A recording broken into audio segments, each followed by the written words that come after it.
আসসালামু আলাইকুম। আজকে তৈরি করছি সরিষে পাবদা। এর জন্য সাদা সরিষে, কালো সরিষে 1 চামচ করে নিয়ে নিয়েছি। দিয়ে দিয়েছি কাজু এবং কাঠবাদাম, সাথে দিয়েছি কাঁচা মরিচ। এটা ব্লেন্ডারে ব্লেন্ড করে নেব। আমি এটা 20 মিনিটের মতো ভিজিয়ে রেখেছিলাম।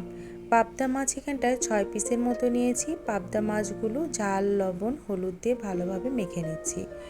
পাবদা মাছটা কিছুক্ষণ এভাবেই মেখে রেখে দেব ম্যারিনেট করে। তারপর প্যানে দিয়ে দিচ্ছি সরিষার তেল। সরিষার তেল দিয়ে এবার একটা একটা করে মাছ এর মধ্যে ছেড়ে দেব। মাছগুলো ধীরে ধীরে সবগুলো ভেজে নেব। অবশ্যই একটু সাবধানে মাছগুলো ভেজে নিতে হবে, কোনোভাবে যেন মাছগুলো ভেঙে না যায়। এদিকটা খেয়াল রাখি মাছগুলো ভেজে নিতে হবে। দেখতে পাচ্ছেন খুব আলতোভাবে মাছগুলো উল্টে পাল্টে ভেজে নিচ্ছি। খুব কড়া করে ভাজার প্রয়োজন নেই, মিডিয়ামভাবে মাছগুলোকে ভেজে নিচ্ছি।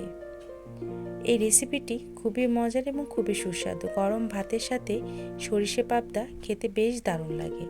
একবারের জন্য হলেও এই রেসিপিটি ট্রাই করতে ভুলবেন না। প্রতিটা মাছ ভাজা হয়ে গিয়েছে। এবার প্যানে দিয়ে দিচ্ছি সরিষার তেল। আপনারা চাইলে এখানটা সয়াবিন তেলও ব্যবহার করতে পারেন। আমি এখানটায় আদা বাটা, রসুন বাটা, পেঁয়াজ বাটা দিয়ে দিয়েছি, সরিষার যে পেস্টটা করে রেখেছিলাম সেটি। এবার ভালোভাবে কষিয়ে নিচ্ছি। অবশ্যই মশলাগুলো ভালোভাবে যখন কষানো একদম হয়ে যাবে, উপরে তেল উঠে আসবে, এর মধ্যে স্বাদ অনুযায়ী লবণ, মরিচের গুঁড়ো, হলুদের গুঁড়ো আর দিয়ে দিচ্ছি জিরার গুঁড়ো। দিয়ে ভালোভাবে আবারও মশলাটাকে কষিয়ে নেব।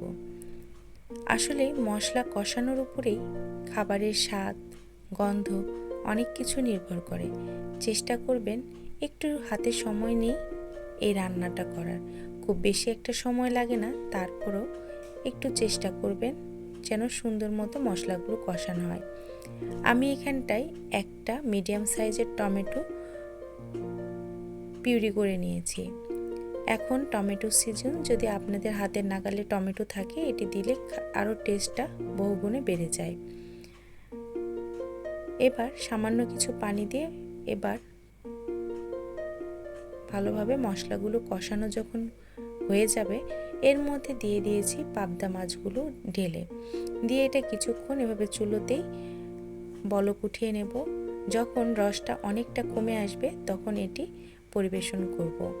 আশা করি এই রেসিপিটি একবারের জন্য হলেও ট্রাই করবেন। আমার রেসিপিটি যদি ভালো লেগে থাকে অবশ্যই আমার চ্যানেলটিকে সাবস্ক্রাইব করে পাশে থাকবেন। সকলে ভালো থাকবেন। আল্লাহ হাফেজ।